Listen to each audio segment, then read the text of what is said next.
সাতজন আল্লাহর ওলির সাথী হয়েছিল কিতমির নামে কুকুর। কি নামে বলেন? কি নামে কুকুর? কি নাম? কিতমির। সেই কিতমির কুকুর সাতজন আল্লাহর ওলির সাথী হয়েছিল। আচ্ছা, কুকুর পাক না না পাক আমাকে বলেন? কুকুর যদি কোনো পাত্রের মধ্যে যদি জিহ্বা দিয়ে চাটে, আপনাকে কি করতে হবে? শুধুমাত্র পানি দিয়ে ধুইলে হবে না, মাটি দিয়ে আগে লেপতে হবে, তারপর পানি দিয়ে ধুইতে হবে। কুকুরের লালাটা এতটা নাপাক, ঠিক কিনা? কুকুর নাপাক প্রাণী। আমাদের কাপড়ে যদি লাগে আমরা কি করি? ঘরে গিয়ে কাপড় বদলায় ফেলি, ঠিক না? কুকুর নাপাক প্রাণী। কিন্তু যে কুকুর নাপাক প্রাণী, আল্লাহর আউলিয়াগণের সাথী হওয়ার কারণে সেই কুকুরকে আল্লাহ সুবহানাহু ওয়া তাআলা কুরআন মাজিদের আলোচনার বিষয় বানিয়ে দিয়েছেন। ওই সাতজন আল্লাহর ওলির সাথী হওয়ার কারণে আল্লাহ সুবহানাহু ওয়া তাআলা সেই কুকুরটাকে কি কুরআন মাজিদের আল্লাহর কালামের আলোচ্য বিষয় বানিয়ে দিয়েছেন। পড়েন কুরআন মাজিদ সূরাতুল কাহফ, আল্লাহ সুবহানাহু ওয়া তাআলা বর্ণনা করছেন সেইখানে ওয়া কালবুহুম বাসিতুন যিরাআইহি বিল ওয়াসিদ। আল্লাহ সুবহানাহু ওয়া তাআলা বলছেন সেই সাতজন আল্লাহর ওলি তো গুহার মধ্যে, সেই কাহফের মধ্যে শুয়েছিলেন। আর আল্লাহ বলছেন তাদের কুকুর কি করছিল? কুরআন মাজিদের কথা, ওয়া কালবুহুম বাসিতুন যিরাআইহি বিল ওয়াসিদ। আল্লাহর ওলিগণ ভেতরে ঘুমিয়েছিলেন, কিন্তু তাদের কুকুরটা গুহার মুখের মধ্যে দুই পা সামনে দিয়ে সে শুয়েছিল। সুবহানাল্লাহ। আচ্ছা, কুকুর কেমনে শুয়েছিল, কেমনে শুয়েছিল না, এইটা কোরআনে আল্লাহ আলোচনা করেন। কোরআন কি আল্লাহর কালাম না? আল্লাহর কালামের চেয়ে পবিত্র আর কিছু হতে পারে? আল্লাহ সুবহানাহু ওয়া তাআলা সেই পবিত্র কালামে এসেছে কিতমির কুকুর কিভাবে গুহার সামনে কিভাবে শুয়েছিল। কুরআনের আলোচ্য বিষয় হয়ে গেছে কুকুর, নাপাক প্রাণী হিসেবে যাকে জানি। কারণটা কি? আল্লাহর ওলিদের সাথী হয়ে গিয়েছিল। কি হয়ে গিয়েছিল? আল্লাহর ওলিদের সাথী হয়ে গিয়েছিল। আচ্ছা, আপনি আমাকে বলেন, আপনি যদি কোথাও মেজবানে যান, দাওয়াত খেতে যদি যান, আমাদের 40 হয় না, বিভিন্ন প্রোগ্রাম হয় না, যদি দাওয়াত খেতে যান, আপনারা 7 জন মানুষ গিয়েছেন, কথার কথা, সাথে আপনার বাড়ির কুকুরও চলে গেছে। ওই যার বাড়িতে মেজবানে গিয়েছেন সে আপনাকে জিজ্ঞেস করে যে আপনারা কতজন এসেছেন? আপনি কি বলবেন? আমরা 7 জন, ঠিক না? নাকি আপনি বলবেন 7 জন কিন্তু আমাদের কুকুরটাকে নিয়ে 8 জন? বলবেন এই কথা? কুকুরকে কখনো জন বলবেন? কিন্তু আল্লাহ সুবহানাহু ওয়া তাআলা কুরআন মাজিদে কি বলছেন শুনেন এই কিতমির সম্পর্কে। যখন ইহুদি নাসারারা সেই আসহাবে কাহাফের সদস্য সংখ্যা কয়জন এই কথা নিয়ে নিজেদের মধ্যে যখন বিতর্ক শুরু করলো, ইহুদিরা এক কথা বলে, নাসারারা কি আরেক কথা বলে। কেউ বলে আসহাবে কাহাফের সদস্য সংখ্যা ছিলেন 3 জন, কেউ বলে 5 জন। ইহুদিরা বলে 3 জন, নাসারারা বলে 5 জন। আল্লাহ সুবহানাহু ওয়া তাআলা বলছেন দাঁড়াও আমি সমাধান দিচ্ছি। কুরআন মাজিদে আল্লাহ সুবহানাহু ওয়া তাআলা বলছেন সূরা কাহফের মধ্যে, সায়াকুলুনা সালাসাতুর রাবিউহুম কালবুহুম। আল্লাহ বলছেন এক দল বলে, ইহুদির দল বলে যে আসহাবে কাহাফের সেই আল্লাহর ওলিদের সংখ্যা 3 জন, চতুর্থ জন ছিল তাদের কুকুর। আবার আল্লাহ সুবহানাহু ওয়া তাআলা বলছেন ওয়ায়াকুলুনা খামসাতুন সাদিসুহুম কালবুহুম। আর তাদের কেউ কেউ বলে যে না, আসহাবে কাহাফের আল্লাহর ওলিদের সংখ্যা ছিল 5 জন, সাদিসুহুম কালবুহুম, 6 নাম্বার ছিল তাদের কুকুর। রাজমাম বিল গায়ব। আল্লাহ বলছেন ইহুদি নাসারারা আসলে কোনো কিছুই জানে না, আমি আল্লাহর কাছ থেকে শুনে নাও আসহাবে কাহাফের কয়জন সদস্য ছিলেন। আল্লাহ সুবহানাহু ওয়া তাআলা বলছেন ওয়ায়াকুলুনা সাবআতুন ওয়া সামিনুহুম কালবুহুম। আর বলা হয় আসহাবে কাহাফের সদস্যের সংখ্যা ছিল 7 জন, 8ম জন ছিল তাদের কুকুর। আপনি বলছেন যে না, আমি আমার ঘরের কুকুর যদি আমার সাথে যায় তাকে আমি জন হিসেবে কাউন্ট করব না, হিসাব করব না। আর আল্লাহ বলছেন আল্লাহর ওলিদের সাথী হওয়ার কারণে এই কুকুরও সেই 7 জনের সাথে 8ম জন হয়ে গেছে। তাফসীরের কিতাবের মধ্যে এসেছে এই আল্লাহর ওলিরা যখন কাল হাসরের দিনে যখন জান্নাতে যাবেন, সেই জান্নাতে তাদের পেছনে পেছনে কিতমির নামে সেই কুকুরও জান্নাতে প্রবেশ করবে। আল্লাহ সুবহানাহু ওয়া তাআলা সেই কুকুরকে এতটা সম্মান দিয়েছেন, মর্যাদা দিয়েছেন আল্লাহর ওলিদের সাথী হওয়ার কারণে। কিসের কারণে? আল্লাহর ওলিদের খেদমত করার কারণে, সাথী হওয়ার কারণে। নাপাক কুকুর যদি এতটা দামি হয়ে যায়, আপনি আমাদের আশরাফুল মাখলুকাত, আপনি আমি কি? আমরা মানুষ না? আশরাফুল মাখলুকাত। আল্লাহ সুবহানাহু ওয়া তাআলা বলছেন, ওয়ালাকাদ কাররামনা বানি আদম, নিশ্চয়ই আমি আদম সন্তানকে বড় সম্মান দিয়েছি। আল্লাহ সুবহানাহু ওয়া তাআলা বলছেন মানুষকে আল্লাহ বড় সম্মান দিয়েছেন, মর্যাদাশীল করেছেন, আশরাফুল মাখলুকাত বানিয়েছেন, জ্ঞান দিয়েছেন, বুদ্ধি দিয়েছেন, বিবেক দিয়েছেন, আমরা কথা বলতে পারি, আমরা আশরাফুল মাখলুকাত। তো নাপাক প্রাণী, অবুঝ প্রাণী, অবলা প্রাণী সেই কুকুর যদি আল্লাহর ওলিদের সাথী হওয়ার কারণে এতটা যদি সম্মানিত হয়ে যায়, আপনি আমি মানুষ, আমরা যদি আল্লাহর ওলিদের সাথী যদি হতে পারি, তাদের খাদেম যদি হতে পারি, তাদের তরিকার মধ্যে যদি থাকতে পারি, তাদের সিলসিলাতে যদি থাকতে পারি, তাহলে আমরা কতটুকু সম্মানিত হব একবার চিন্তা করেন। আল্লাহর আউলিয়াগণের সাথী আমাদেরকে হতে হবে, তাদের খাদেম আমাদেরকে হতে হবে। কারণ কি? নবী রাসূল আর দুনিয়াতে আসবেন তো হেদায়েতের কাজ কি বন্ধ হয়ে যাবে? হেদায়েতের কাজ কে করবে? আমার মতো মূর্খ 2-4 কলম পড়েছে সে হেদায়েতের কাজ করবে? আরে আমাদের ঈমান নিয়ে তো টানাটানি শুরু হয়ে যায়।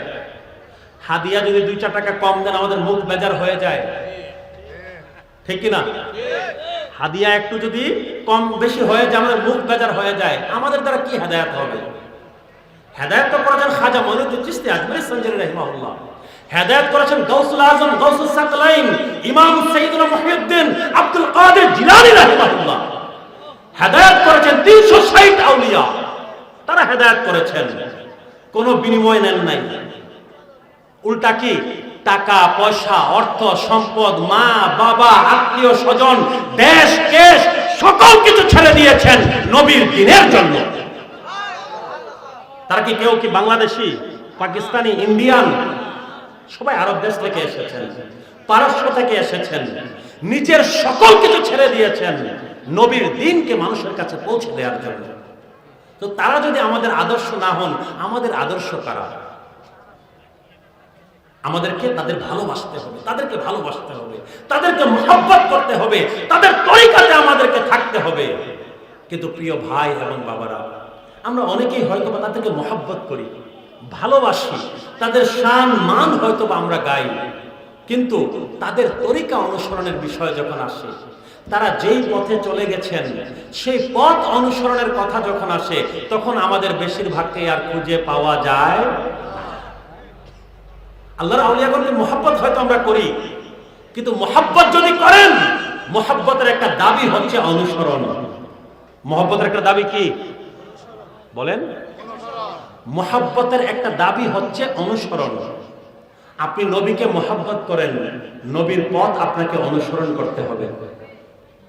নবীকে যদি মহব্বত করেন, কি নবীর পথ অনুসরণ করতে হবে, নবীর সুন্নতের উপরে থাকতে হবে, নবীর আখলাকের উপরে থাকতে হবে। আপনার আমার নবী কখনো মিথ্যা বলতেন না। আপনার আমার নবীকে কখনো মিথ্যা বলতেন? আমানতের খেয়ানত করতেন? আমানতের খেয়ানত করতেন না, মানুষকে ধোঁকা দিতেন না। তাহলে আমরা কিভাবে মানুষকে ধোঁকা দেই? নবীর মহব্বতের দাবি যদি করি, আমরা মানুষকে ধোঁকা দিতে পারি না। সাহাবায়ে কেরাম নবী করিম সাল্লাল্লাহু আলাইহি ওয়াসাল্লামের মহব্বতের খাতিরে কত কিছু ত্যাগ করেছেন। ছোট্ট একটা ঘটনা আপনাদের সামনে বলবো। নবী করিম সাল্লাল্লাহু আলাইহি ওয়াসাল্লামের একজন জলিল কদর সাহাবী ছিলেন হযরত সুহাইব আর রুমি রাদিয়াল্লাহু তাআলা আনহু। নাম কি বলেন? সুহাইব আর রুমি। নাম কি? ছোটবেলা উনি যখন 10-12 বছর বয়সের যুবক, 10-12 বছর বয়সের কিশোর, এই অবস্থায় ওনাকে কি কিডন্যাপ করলো একদল আততায়ী। কি করলো? কিডন্যাপ করলো। কিডন্যাপ করে অপহরণ করে ওনাকে ওই যে রোম দেশের কথা বলেছিলাম না, ওই রোম দেশে নিয়ে ওনাকে বিক্রি করে দিল। তিনি যখন যুবক হলেন, বুঝতে পারলেন, তিনি বুঝলেন যে ওনাকে কি কিডন্যাপ করে এনে মক্কা শরীফ থেকে নিয়ে রোম দেশে নিয়ে বিক্রি করে দেয়া হয়েছে, উনি কৃতদাস বানিয়ে দেয়া হলো। তিনি কোন রকমে সেখান থেকে পলায়ন করে আসলেন, আবারও মক্কা শরীফে আসলেন। এই জন্য ওনার নামের শেষে রুমি লেগে গেল। নাম কি লেগে গেল? সুহাইব আর রুমি। রুম দেশ থেকে যিনি আবার ফিরত এসেছেন, মূলত মক্কি, মূলত মক্কা নগরীর, মূলত আরব, কিন্তু ওনাকে ছোটবেলা অপহরণ করে বিক্রি করে দেওয়া হয়েছিল, কৃতদাস বানিয়ে দেওয়া হয়েছিল। নবী করিম সাল্লাল্লাহু আলাইহি ওয়াসাল্লাম যখন দ্বীনের দাওয়াত দেওয়া শুরু করলেন, কালিমার দাওয়াত যখন দেওয়া শুরু করলেন, সুহাইব আর রুমি রাদিয়াল্লাহু তাআলা আনহু তখন টকবগে যুবক, আবারও যৌবনকালের কথা ফিরে আসলো, টকবগে যুবক। নবী করিম সাল্লাল্লাহু আলাইহি ওয়াসাল্লাম দ্বীনের দাওয়াত দিতে দেরি, সুহাইব আর রুমি রাদিয়াল্লাহু আনহু সেই দাওয়াত কবুল করতে দেরি হয় না। কালিমা পরে মুসলমান হয়, প্রথম দিকের মুসলমান। মক্কা জীবনে নবী করিম সাল্লাল্লাহু আলাইহি ওয়াসাল্লাম যখন দাওয়াত দেওয়া মাত্র শুরু করেছেন, সেই সময়ের মুসলমান তিনি। নবীর বড় জলিল কদর সাহাবী, অতি প্রিয় সাহাবী, মর্যাদাশীল সাহাবী। তো তিনি মক্কা শরীফে ফিরে এসে ব্যবসা শুরু করলেন। আমার আলোচনা মনে বেশি ভালো লাগছে না নাকি?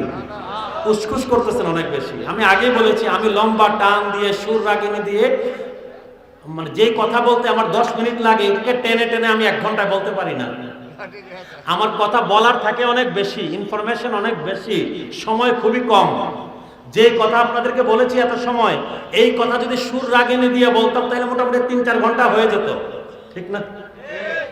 তো আমার কথা বলার থাকে অনেক বেশি, কিন্তু সময়টা লিমিটেড। এই জন্য বলছি, সুহাইব আর রুমি রাদিয়াল্লাহু তাআলা আনহু মক্কা নগরীতে ফিরে এসে তিনি ব্যবসা শুরু করলেন। কি শুরু করলেন? ব্যবসা করে করে তিনি অনেক টাকার মালিক হয়ে গেলেন। তো এইদিকে আল্লাহ সুবহানাহু ওয়া তাআলা আদেশ দিয়ে দিয়েছেন, ও আমার হাবিব, ও আমার কামলি ওয়ালা রাসূল, আপনি মদিনা শরীফে হিজরত করুন আপনার সকল সাহাবায়ে কেরামকে নিয়ে। মক্কা শরীফ থেকে নবী হিজরত করে মদিনা শরীফে চলে যাবেন। সকল সাহাবায়ে কেরাম অলরেডি চলে গিয়েছেন। হুজুর পুর নূর সাল্লাল্লাহু আলাইহি ওয়াসাল্লাম মাওলা আয়েশার খুদাকে ওনার ঘরে, নবীজির ঘরের মধ্যে শুয়ে রেখে হযরতে আবু বকর সিদ্দিক রাদিয়াল্লাহু তাআলা আনহুকে নিয়ে, সিদ্দিক আকবর রাদিয়াল্লাহু আনহুকে নিয়ে অলরেডি হিজরত করে ফেলেছেন। কিন্তু সুহাইব আর রুমি রাদিয়াল্লাহু তাআলা আনহু যেহেতু অনেক বড় ব্যবসায়ী, টাকা পয়সা, ব্যবসা বাণিজ্য সবকিছু গুছানোর বিষয় আছে, গুটানোর বিষয় আছে।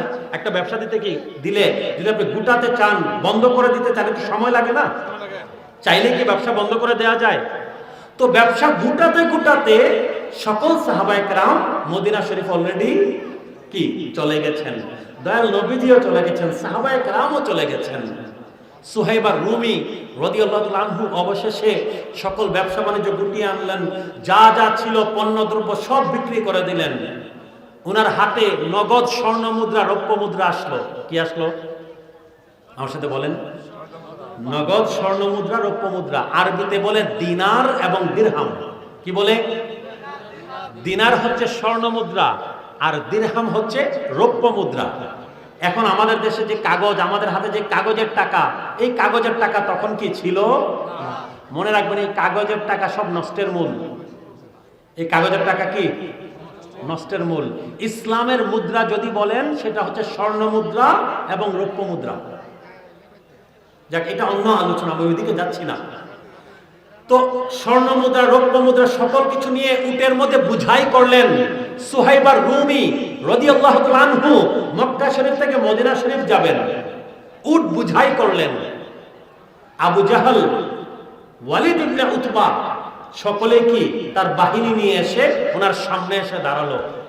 দাঁড়িয়ে বলল, আবু জাহাল বলছে, হে সুহাইব আর রুমি, এই মক্কা নগরীতে ব্যবসা করে তুমি টাকাওয়ালা হয়েছো, এই টাকা নিয়ে তোমাকে কখনোই মদিনায় যেতে দিব। সুহাইব আর রুমি রাহিমাহুল্লাহ বললেন, সুহাইব আর রুমি রাদিয়াল্লাহু তাআলা আনহু বললেন যে আমার নবী বলেছেন আমাকে মক্কাতে যেতে হবে নবীর খেদমতে, দুনিয়ার কোনো শক্তি আমাকে আটকে রাখতে পারবে না।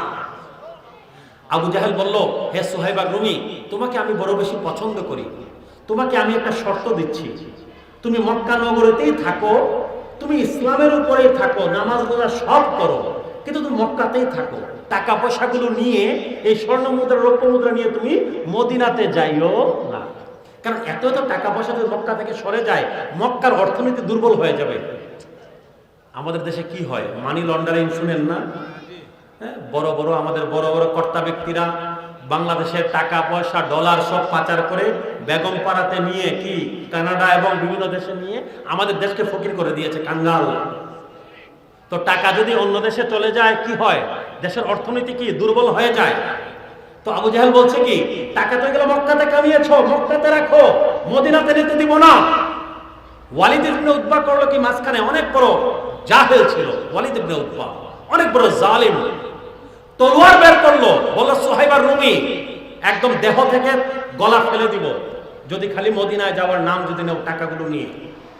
সুহাইব আর রুমি রাদিয়াল্লাহু আনহু দেখলেন অবস্থা বেগতিক, বললেন হে আবু জাহেল, টাকা পয়সা সব রেখে দে, কিন্তু আমাকে আমার নবীর গোলামিতে যেতে দে। আমার নবী বলেছেন আমাকে যেতে হবে, দুনিয়ার কোনো শক্তি আমাকে আটকে রাখতে পারবে না। এই টাকা পয়সা, অর্থ সম্পদ, এই স্বর্ণ মুদ্রা, রৌপ্য মুদ্রা, দিনার দিরহাম, এগুলো আমার নবীর গোলামের কাছে কোনো কিছু না। আমাকে নবীর খেদমতে যেতে হবে। নবী আদেশ করেছেন আমাকে হিজরত করতে হবে, আমাকে হিজরত করতে হবে। আমি আর মক্কা নগরীতে থাকতে পারি না। সব দিয়ে দিলেন, উট বুঝাই, স্বর্ণ মুদ্রা, রৌপ্য মুদ্রা, সকল কিছু দিয়ে সুহাইব আর রুমি রাদিয়াল্লাহু তাআলা আনহু মদিনা শরীফে গিয়ে দয়াল হাবিব নবীজির সামনে দাঁড়ালেন। সামনে দাঁড়াতে দেরি নবী করিম সাল্লাল্লাহু আলাইহি ওয়াসাল্লাম বললেন, ও সুহাইব আর রুমি, লাকাদ রবিহাতিত তিজারা, তুমি যে বাণিজ্য করে এসেছো মক্কা নগরীতে, ওই বাণিজ্য বড় বেশি লাভজনক হয়েছে। সুবহানাল্লাহ, মুনাফা হয়েছে তোমার ব্যবসায়। আমি নবীর কথা মান্য করার জন্য তুমি তোমার টাকা পয়সা, অর্থ সম্পদ সারা জীবনের কামাই দিয়ে চলে এসেছো, এটা বড় লাভজনক ব্যবসা, কোনো কিছু বিফলে যাবে না। নবী করিম সাল্লাল্লাহু আলাইহি ওয়াসাল্লামের মুহাব্বতে সাহাবায়ে কেরাম নিজের অর্জিত সারা জীবনের সকল কিছু কি ত্যাগ করে দিয়েছেন। নবী বলেছেন নবীর জন্য ত্যাগ, এটা হচ্ছে ভালোবাসা, এটা হচ্ছে মুহাব্বত, এটা হচ্ছে সত্যিকারের মুহাব্বত। সত্যিকারের মুহাব্বত সকল সময় ত্যাগ চায়, কুরবানি চায়। যদি আপনি নবীকে মুহাব্বত করেন, নবীর জন্য আপনাকে ত্যাগ করতে হবে। নবী কি ত্যাগ করতে চান? আপনাকে টাকা পয়সা এত বেশি ত্যাগ করতে হবে না, বদ খাসিয়ত গুলো ত্যাগ করতে হবে। কি ত্যাগ করতে হবে? আমার সাথে বলেন। আমাদের বদ স্বভাবগুলো ত্যাগ করতে হবে। যুবকেরা, বিশেষ করে আপনাদের উদ্দেশ্যে বলছি, যুবকদের উদ্দেশ্যে বলছি, নবী করিম সাল্লাল্লাহু আলাইহি ওয়াসাল্লামের অধিকাংশ সাহাবী যুবক ছিলেন, তরুণ ছিলেন। তাদের মাধ্যমে মক্কা নগরী পরিবর্তন হয়েছিল, তাদের মাধ্যমে মদিনা নগরী পরিবর্তন হয়েছিল, তাদের মাধ্যমেই মুসলমানেরা রোমান, বাইজেন্টাইন এবং পারস্য সাম্রাজ্য প্রবল পরাক্রমশালী ছিল। তারা কি ছিল? বর্তমানে ইউরোপ আমেরিকা আছে না, America, Russia, China super power, আমরা পরাশক্তি। আমেরিকা যেটা বলে সেটাই আইন না এখন? রাশিয়া, চায়না তারা যেটা বলে সেটাই আইন, ঠিক কিনা? দুনিয়া শাসন করছে। তো সেই সময়ে রোমান এবং পার্সিয়ান দুইটা সাম্রাজ্য ছিল, আমেরিকা এবং রাশিয়ার মতো, তারাই পৃথিবী শাসন করত। কিন্তু হযরতে উমরে ফারুক রাদিয়াল্লাহু তাআলা আনহুর সময়ে এই তরুণ যুবক সাহাবায়ে কেরাম দয়াল হাবিব নবীজি পর্দা করার মাত্র 3 বছরের মধ্যে, কত বছর? মাত্র 3 বছরের মধ্যে এই তরুণ যুবক সাহাবায়ে কেরাম সেই রোমান এবং পার্সিয়ান সেই সাম্রাজ্যকে মাটির সাথে মিশিয়ে দিয়েছেন। কিসের বলে? কিসের বলে? ঈমানের বলে। আল্লাহর প্রতি মুহাব্বত, আল্লাহর প্রতি ভালোবাসা, নবীর প্রতি মুহাব্বত, নবীর প্রতি ইশকে তারা ফানা ছিলেন। তাদের মধ্যে কুরআন ছিল, তাদের মধ্যে সুন্নাত ছিল, তাদের মধ্যে আদর্শ ছিল, তাদের মধ্যে নবীর ইত্তেবা ছিল, নবীর ইশক ছিল, নবীর ভালোবাসা ছিল। এই শক্তি, এই পাওয়ার আমাদের যুবকেরা আজকে ভুলে গেছে। আমাদের মুসলমানেরা, আমাদের মুসলমানদের সন্তানেরা তারা যে আজকে কি নিয়ে ব্যস্ত আল্লাহু আলাম। আমাদের স্কুল কলেজে যারা যায়, যদি জিজ্ঞেস করেন, আমাদের স্কুল কলেজে পড়ুয়া আমাদের বাচ্চাদেরকে যদি জিজ্ঞেস করেন যে সাকিব আল হাসান কি, কে, 14 গোষ্ঠীর ইতিহাস বলে দিবে। বলে দিবে না? মেসি রোনালদোর কথা জিজ্ঞেস করতে উপায় নেই। মেসির বউয়ের নাম কি, বাচ্চার নাম কি, ওগুলোদের বউ থাকে কিনা এটাও তো জানি না, ওদের তো আবার অন্য কিছু থাকে। বউয়ের নাম, বাচ্চার নাম, 14 গোষ্ঠীর নাম বলে দিবে। আর্জেন্টিনা টিমে ফুটবলার কে আছে, হ্যাঁ, তারপর ব্রাজিল টিমে ফুটবলার কে আছে, সব মুখস্থ। নায়ক নায়িকা, গায়ক গায়িকা সব মুখস্থ। যদি জিজ্ঞেস করেন যে হুজুর পূর্ণর সাল্লাল্লাহু আলাইহি ওয়াসাল্লামের কয়জন সন্তান ছিলেন? যদি জিজ্ঞেস করেন তাদের নাম একটু বলো, কয়জন বলতে পারবে? কয়জন বলতে পারবে সন্তানেরা? কি নিয়ে আমরা ব্যস্ত আছি? কি নিয়ে ব্যস্ত? মুসলমানের সন্তান কি নিয়ে ব্যস্ত থাকা উচিত আর কি নিয়ে ব্যস্ত আছে? যাদের সাথে আমাদের ঈমান জড়িত তাদের সম্পর্কে আজকে আমরা বেখেয়াল, কিছু নাই আমাদের ভেতরে। কতজন দাঁড়ান, দু একজন দেখি, দয়াল হাবিব নবীজির কয়জন সন্তান ছিলেন তাদের নাম বলেন, আর কয়জন সন্তান ছিলেন এটা আগে বলেন। নাই আমরা কোনো কিছুতে। তাদের প্রতি ভালোবাসা, তাদের প্রতি মহাব্বত আমাদের ঈমানের অঙ্গ। নবীর আহলে বায়াতের প্রতি ভালোবাসা। যদি জিজ্ঞেস করি খোলাফায়ে রাশিদিন কয়জন ছিলেন, তাদের নাম কি? বেশিরভাগ বলতে পারবে না। আশরায়ে মুবাশশারা কারা? জান্নাতের সুসংবাদপ্রাপ্ত 10 জন সাহাবী, ওনাদের নাম বলেন। আমাদের সন্তানেরা জানে না। কুরআনের সাথে আমরা যুক্ত নাই। আমাদের সন্তানেরা স্কুল কলেজে পড়ছে, বিজ্ঞান জানে, অঙ্ক জানে, ম্যাথ জানে, সায়েন্স জানে, সমাজ বিজ্ঞান সব জানে, কিন্তু যদি জিজ্ঞেস করেন কুরআন মাজিদের শুরু থেকে শেষ জীবনে কোনোদিন কুরআন মাজিদের অনুবাদ পড়ে দেখেছ কিনা, 100-র মধ্যে 99 জন বলবে দেখি নাই, পড়ি নাই। কুরআন কি শুধুমাত্র তিলাওয়াতের জন্য নাজিল হয়েছে? কুরআন তিলাওয়াত অবশ্যই করতে হবে। প্রতি হরফ তিলাওয়াত করলে 10 নেকি। কত নেকি? একখানা হরফ তিলাওয়াত করলে 10 নেকি। দয়াল হাবিব নবীজি বলছেন ওয়ালা আকুলু আলিফ লাম মিম হারফ। আলিফ লাম মিম তিন হরফ মিলে হরফ না, এক হরফ না। ওয়ালাকিন আলিফ হরফ, লাম হরফ, মিম হরফ। 3 হরফ পড়লে 30 নেকি। কত নেকি? 30 নেকি। তিলাওয়াত করতে হবে, খতম দিতে হবে। কিন্তু কুরআন শুধুমাত্র খতমের জন্য নাজিল হয় নাই। Quran is the complete code of life. মুসলমানের জীবন বিধান হচ্ছে কুরআন। কুরআনের শুরু থেকে শেষ পর্যন্ত একবার আমাদেরকে পড়ে দেখতে হবে আল্লাহ সেখানে কি বলেছেন। বাংলায় যদি পারেন বাংলায় পড়েন, ইংলিশে যদি পারেন ইংলিশে পড়েন, কিন্তু কুরআনের সাথে আমাদেরকে যুক্ত থাকতে হবে। নবী করিম সাল্লাল্লাহু আলাইহি ওয়াসাল্লাম বারবার আমাদেরকে কুরআন সম্পর্কে ওয়ার্নিং দিয়েছেন। নবীর সুন্নাত সম্পর্কে জানতে হবে, নবী করিম সাল্লাল্লাহু আলাইহি ওয়াসাল্লামের হাদিস সম্পর্কে জানতে হবে, নবী করিম সাল্লাল্লাহু আলাইহি ওয়াসাল্লামের পবিত্র জীবন সম্পর্কে আমাদেরকে জানতে হবে। নবীর জীবনী পাওয়া যায় এখন, ইসলামিক ফাউন্ডেশন থেকে প্রকাশ হয়েছে। সিরাতে ইবনে হিশাম, সিরাতে ইবনে ইসহাক পড়ে দেখেন একবার। দয়াল হাবিব নবীজির পবিত্র জীবনী, যেখানে আমাদের জন্য হেদায়াত আছে। নবীর খুলাফায়ে রাশিদিন, নবীর আহলে বায়ত, তাদের জীবনী পড়ুন। একটা সময় ছিল আমাদের ঘরে ঘরে হযরত মা ফাতেমাতুজ জাহরা রাদিয়াল্লাহু তাআলা আনহার জীবনী থাকতো না? আমাদের মা ও বোনেরা পড়তেন। তাজকিরাতুল আউলিয়া থাকতো, আল্লাহর আউলিয়াগণের জীবনী। তাজকিরাতুল আম্বিয়া থাকতো, নবীগণের জীবনী। আমাদের যুবকদের, কিশোরদের দেখেন কোনো হুঁশও নাই আমি কি আলোচনা করছি। এগুলো আর টানে না তাদেরকে। তাজকিরাতুল আউলিয়া, আল্লাহর আউলিয়াগণের জীবনী আমরা 5-6 থাকতে পড়েছি, 5-6 আলহামদুলিল্লাহ। তাজকিরাতুল আম্বিয়া, কাসাসুল আম্বিয়া, নবী রাসূলগণের জীবনী 6-7 থাকতে আমরা পড়েছি। খুলাফায়ে রাশিদিনের জীবনী আমরা এগুলা পড়ে পড়ে আলহামদুলিল্লাহ বড় হয়েছি। আর এখন আমাদের সন্তানেরা কি দেখে বড় হচ্ছে? ইউটিউব আর Facebook, games, free fire, PUBG, মাবজি, আর কত কিছু বের হয়েছে। এইগুলাই এখন তাদের জীবন। এইভাবে যদি চলে আমাদের সন্তানদেরকে আমরা ঈমান, আকীদা, আমল, আখলাকের উপরে আমরা রাখতে পারবো না। নবীর মুহাব্বতের শিক্ষা যদি দিতে হয়, নবীর আহলে বায়াতের মুহাব্বতের শিক্ষা, সাহাবায়ে কেরাম, খুলাফায়ে রাশিদিনের মুহাব্বতের শিক্ষা যদি দিতে হয়, আল্লাহর আউলিয়াগণের তরিকার উপরে, আহলুস সুন্নাহ ওয়াল জামাতের উপরে যদি রাখতে হয়, আমাদের সন্তানদের ব্যাপারে আমাদেরকে সাবধান হতে হবে।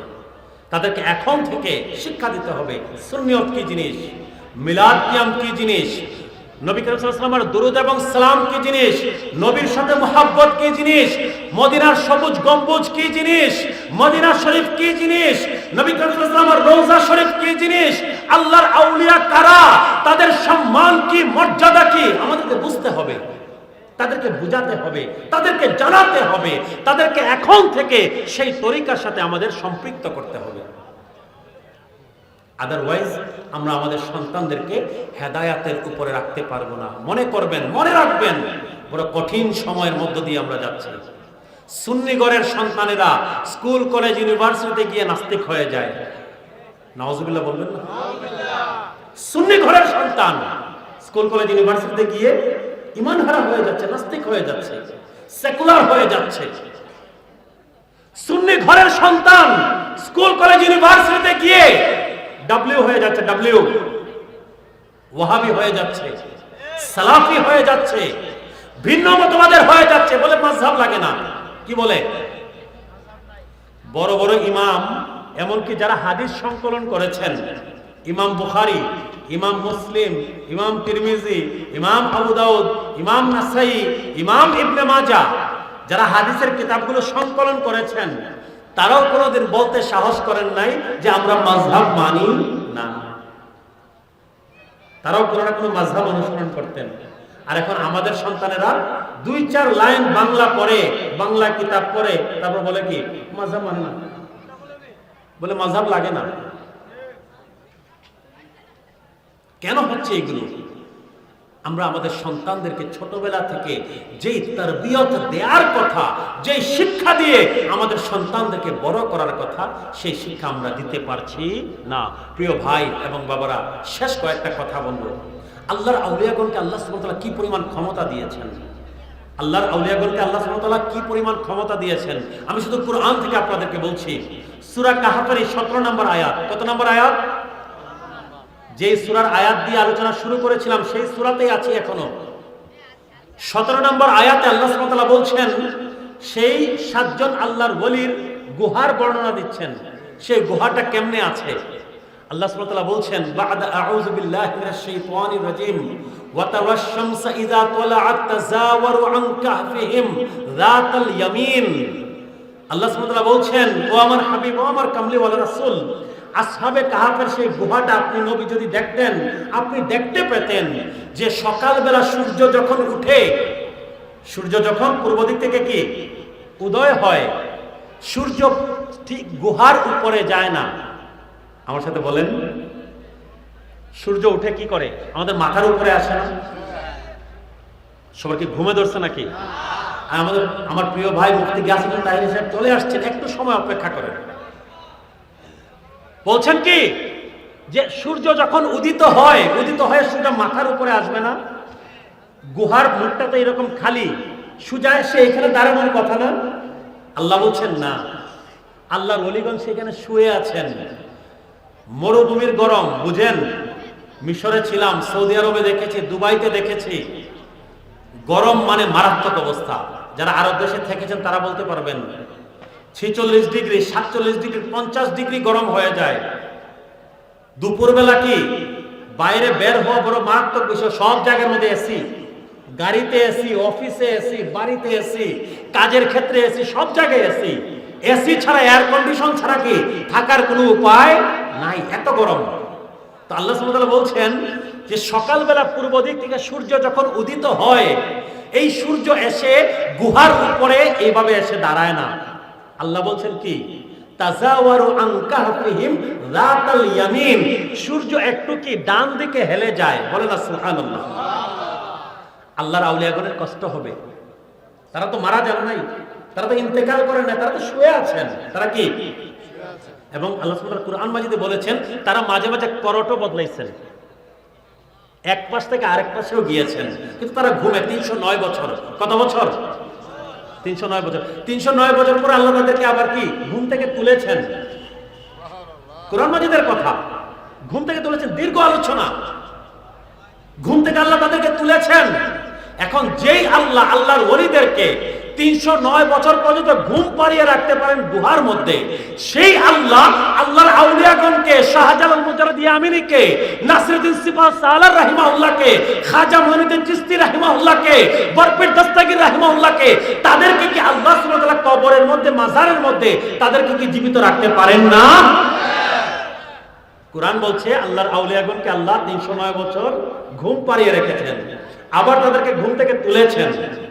তাদের শরীরে পচন ধরে নাই, পোকা ধরে নাই, কোনো সমস্যা হয় নাই। যেই আল্লাহ এই কাজ করতে পারেন, সেই আল্লাহ কি ওই কাজ করতে পারেন না? আচ্ছা, শেষ করে দিচ্ছি, আলোচনা শেষ দিকে। আল্লাহ সুবহানাহু ওয়া তাআলা বলছেন কি না, ও আমার হাবিব, আপনি দেখতে পেতেন যে গুহার উপরে এসে সূর্য দাঁড়ায় না, ডান দিকে একটু হেলে যায়। আল্লাহ সুবহানাহু ওয়া তাআলা বলছেন শুধুমাত্র তাই না, ওয়া ইযা গরাবাত তাকরিদুহুম যাতা শিমাল, আর যখন সূর্য যখন ডুবে যাওয়ার সময় হয়, অস্ত যাওয়ার যখন সময় হয়, তখনও সূর্য একই কাজ করে, গুহার উপর দিয়ে যায় না, একটু বাম দিকে সরে তারপরে অস্ত যায়। সুবহানাল্লাহ। আল্লাহ সুবহানাহু ওয়া তাআলা বলছেন যালিকা মিন আয়াতিল্লাহ, আল্লাহ সুবহানাহু ওয়া তাআলা বলছেন এটা আল্লাহর বিশেষ কুদরতি নিশানা। আল্লাহর আউলিয়াগণের জন্য আল্লাহ সুবহানাহু ওয়া তাআলা সূর্যের গতিপথকে পরিবর্তন করে দিয়েছেন। কত বছর? 1-2 দিন, 309 বছর। সূর্য যেই দিকে যাওয়ার কথা সেই দিকে না গিয়ে একটু ডানে কিংবা বামে হেলে দুলে সূর্য অস্ত গিয়েছে, উদয় হয়েছে। সুবহানাল্লাহ বলবেন না? কার জন্য? আল্লাহর আউলিয়াগণের জন্য। আল্লাহর আউলিয়াগণের জন্য কষ্ট না হয়, সূর্য যেন মাথার উপরে এসে, গুহার উপরে এসে সূর্য যেন তাদেরকে কষ্ট না দেয়, তাদের ঘুমের মধ্যে যেন ব্যাঘাত না হয়। সুবহানাল্লাহ। এখন একদল তৈরি হয়েছে ভাই ও বাবারা, আল্লাহ বলছেন সূর্য তার গতিপথ পরিবর্তন করে পারে ফেলে অলির জন্য। আর একদল তৈরি হয়েছে, যখন আমরা বলি যে সেই ঘটনা হাদিসে যা এসেছে যে মৌলা আলী শেরে খুদার পবিত্র কুলের মধ্যে দয়াল হাবিব নবীজি মাথা মুবারক দিয়ে শুয়েছিলেন, আসরের নামাজ কাজা হয়ে যায় অবস্থা, মৌলা আলী শেরে খুদা তখন নামাজ পড়েন নাই। নবী করিম সাল্লাল্লাহু আলাইহি ওয়াসাল্লাম দয়াল হাবিব নবীজি মৌলা আলী শেরে খুদার কুলের মধ্যে মাথা রেখে ঘুমিয়ে আছেন। সূর্য ডুবে গেছে, মৌলা আলী শেরে খুদা চিন্তা করেছেন কি, সূর্য ডুবে যায় যাক, আমার আসরের নামাজ যদি কাজা হয়ে যায় যাক, কিন্তু কামলিওয়ালা নবীর ঘুম যদি ভাঙাই, নবীর বড় কষ্ট হবে, নবীর বড় কষ্ট হবে। যখন সূর্য ডুবে গেল, নামাজ কাজা হয়ে গেছে, নবী করিম সাল্লাল্লাহু আলাইহি ওয়াসাল্লাম ঘুম থেকে জেগে উঠলেন। জেগে উঠে বললেন, মৌলা আলী শেরে খুদা বললেন, ইয়া রাসূলুল্লাহ, আপনি তো আমার কোলে শুয়েছিলেন, তো আমি আসরের নামাজ পড়তে পারি নাই, আমি কি আসরের নামাজ পড়তে পারি নাই, কাজা হয়ে গেছে। নবী করিম সাল্লাল্লাহু আলাইহি ওয়াসাল্লামকে হাত দিয়ে ইশারা করলেন, সেই সূর্য আবার উদিত হলো, মৌলা আলী শেরে খুদার নামাজ পড়লেন, তারপরে সেই সূর্যটা অস্ত গেল। এখন আমরা যখন এই ঘটনা বলি, একদল উঠে বলে কি, আরে এগুলো জাল হাদিস, বানোয়াট। আর কোরআন বলছে কি, কোরআন বলছে আল্লাহ সুবহানাহু ওয়া তাআলা আল্লাহর ওলিদের জন্য সূর্যের গতিপথকে পরিবর্তন করে দিয়েছিলেন। তো নবীর জন্য পরিবর্তন করা কি কোনো বড় বিষয়? নবীর মুজিজাতে যদি কারো বিশ্বাস থাকে, তার জন্য এটা কি বড় বিষয় হওয়ার কথা না? আচ্ছা, তাইলে নবী করিম সাল্লাল্লাহু আলাইহি ওয়াসাল্লামের পবিত্র শাহাদাত আঙ্গুলের ইশারায় যে চাঁদ দ্বিখণ্ডিত হয়ে গেছে, এটা তো কোরআন মাজিদের কথা। ইকতারাবাতিস সাআতু ওয়ানশাক্কাল কমর, আল্লাহ কোরআন মাজিদে বলছেন নিশ্চয় কিয়ামত অতি নিকটে, কারণ চাঁদ দ্বিখণ্ডিত হয়ে গেছে নবীজির পবিত্র হাতের ইশারায়। তাহলে ওইটাকে কি বলবেন? ওইটাকে কি বলবেন? বাদ দিয়ে দিবেন? তো কোরআনের উপরে যদি কেউ সন্দেহ পোষণ করে, ঈমান থাকবে? নবীর মুজিজার উপরে বিশ্বাস থাকলে, নবীর প্রতি মুহাব্বত, নবীর প্রতি ভালোবাসা যদি কারো অন্তরে থাকে, সে এগুলা কখনো অস্বীকার করবে না। যা বলছিলাম, আল্লাহর আউলিয়াগণের জন্য, এই 7 জন আল্লাহর ওলির জন্য, আসহাবে কাহাফের এই গুহাবাসী 7 জন আল্লাহর ওলির জন্য আল্লাহ সুবহানাহু ওয়া তাআলা সূর্যের গতিপথকে পরিবর্তন করে দিয়েছিলেন। সর্বশেষ কথা বলবো, সম্মানিত উপস্থিতি, সম্মানিত মুসল্লিয়ান, দিন দরদি ইসলাম প্রিয় ভাইয়েরা, বাবারা, যুবকেরা, সর্বশেষ কথা, সূরাতুল কাহাফের 18 নম্বর সূরার 17 নম্বর আয়াতের শেষ অংশ আল্লাহর আউলিয়াদের শান, মান, মর্যাদা সব বর্ণনা করার পর শেষে আল্লাহ বলছেন, মাইয়াহদিল্লাহু ফাহুয়াল মুহতাদ ওয়া মাইয়ুদলিল ফালান তাজিদ লাহু ওয়ালিয়্যাম মুরশিদা। ও আমার হাবিব, ও আমার কামলিওয়ালা রাসূল, আমি আল্লাহ যাকে হেদায়েত দিয়েছি সেই হেদায়েতের উপরে আছে। আল্লাহ যাকে হেদায়েত দিয়েছেন সেই কি হেদায়েতের উপরে আছে। ওয়ামাই ইউদলিল, আর আল্লাহ সুবহানাহু ওয়া তাআলা যাকে পথভ্রষ্ট করে দেন, ফালাম তাজিদা লাহু ওয়ালিয়াম মুরশিদা, ও আমার হাবিব, তার জন্য আপনি নবী ওলিও পাবেন না, মুরশিদও পাবেন না। এই আয়াত বলছে যে হেদায়েতের উপরে আছে তার জন্য ওলিও আছেন, তার জন্য মুরশিদও আছেন। কিন্তু যে হেদায়েতের উপরে নাই, যে পথভ্রষ্ট হয়ে গেছে, তার কোনো ওলিও নাই, তার কোনো মুরশিদও নাই। অনেকেই বলেন যে পীর শব্দটা কোথায় আছে, কোরআন হাদিসে আছে নাকি? হ্যাঁ, আমরাও বলি পীর শব্দটা কোরআন হাদিসে নাই। তো পীর শব্দ যদি কোরআন হাদিসে না পান, তাহলে নামাজ রোজা শব্দটা কোরআন হাদিসে নাই। কোরআন খুলে দেখেন, নামাজ পাবেন, সালাত পাবেন। সালাত মানে নামাজ। নামাজ হচ্ছে ফার্সি শব্দ, সালাত হচ্ছে আরবি। আপনি রোজা যদি খুঁজেন পাবেন, সাউম পাবেন। সাউম মানে হচ্ছে রোজা। সাউম আরবি আর রোজা হচ্ছে ফার্সি শব্দ। ফেরেশতা, তারপরে বেহেশত, দুজক, এগুলা খুঁজলে পাবেন। মালাইকা পাবেন, জান্নাত পাবেন, জাহান্নাম পাবেন, এগুলো আরবি শব্দ। তো পীর শব্দ আপনি পাবেন না, কিন্তু এই আয়াতের মধ্যে মুর্শিদ শব্দ ঠিকই এসেছে। মুর্শিদ মানে কি? পথ প্রদর্শক, যিনি আপনাকে ইসলামের রাস্তা দেখান, যিনি আপনাকে কি হেদায়েতের রাস্তা দেখান, যিনি আপনাকে তরিকত তাসাউফের রাস্তা দেখান, যিনি আপনাকে আত্মশুদ্ধির তরিকা দেখান, তিনি হচ্ছেন আপনার মুর্শিদ। তো এই আয়াতের মধ্যে ওলিও এসেছে, মুর্শিদও এসেছে। যে হেদায়েতের উপরে আছে তার জন্য ওলিও আছেন, তার জন্য কি মুর্শিদও আছেন। আর যারা হেদায়েতের উপরে নাই, তাদের জন্য কোনো ওলিও নাই, তাদের জন্য কোনো মুর্শিদও নাই। প্রিয় ভাই এবং বাবারা, যে কথাগুলো বলেছি সেই কথাগুলো অনুযায়ী সবার আগে আমি অধম যেন আমল করতে পারি। নবী করিম সাল্লাল্লাহু আলাইহি ওয়াসাল্লামের দরুদ এবং সালামকে আমরা সঙ্গের সাথী বানাই, সকল সময়ের চলার পথের সাথী বানাই, 5 ওয়াক্ত নামাজ কায়েম করার চেষ্টা করি, মসজিদের সাথে সম্পর্ক গড়ে তুলি, আল্লাহর মহব্বতে আমাদের অন্তরটাকে পরিপূর্ণ করার চেষ্টা করি। আমরা দয়াল হাবিব নবীজির মহব্বত, ভালোবাসা, আদব এবং তাজিমে নিজের অন্তরকে পরিপূর্ণ করার চেষ্টা করি, এবং আমাদের সন্তানেরা, আমাদের ছেলে, আমাদের মেয়ে, আমাদের ভাই বোন, আমাদের অধীনস্থ যারা আছে, তাদেরকে নবীর মহব্বতের শিক্ষা দেই। মনে রাখবেন, নবীর মহব্বত ঈমানের মূল। নবীর মহব্বতের সাথে সম্পর্ক থাকলে দুনিয়ার কোনো শক্তি ইনশাআল্লাহ আপনার ঈমান আমলকে নড়াতে পারবে না। নবীর আহলে বায়ত কি জিনিস, পাকে পাঞ্জাতন কি জিনিস, নবীর পরিবার কি জিনিস, খুলাফায়ে রাশিদিন কি জিনিস, সাহাবায়ে কেরাম, আল্লাহর আউলিয়াগণ কি জিনিস, এখন থেকে তাদেরকে বুঝাতে হবে। কোন দিন কাকে যে চোখ বুঝতে হবে এক আল্লাহ পাক জানেন। আসলে পরে কোন দিন কে আমরা চোখ বুঝবো এক আল্লাহ সুবহানাহু ওয়া তাআলা জানেন। কিন্তু যাওয়ার আগে আমাদের সন্তানদেরকে সঠিক শিক্ষাটা দিয়ে যেতে হবে। আল্লাহ সুবহানাহু ওয়া তাআলা আমাদের সকলকে যেন কবুল করেন। বেশি বেশি করে ইস্তেগফার পাঠ করবেন, বেশি বেশি করে ইস্তেগফার পাঠ করবেন, কুরআন মাজিদের সাথে সম্পর্ক গড়ে তোলেন, দয়াল হাবিব নবীজির সুন্নাহর সাথে সম্পর্ক গড়ে তোলেন।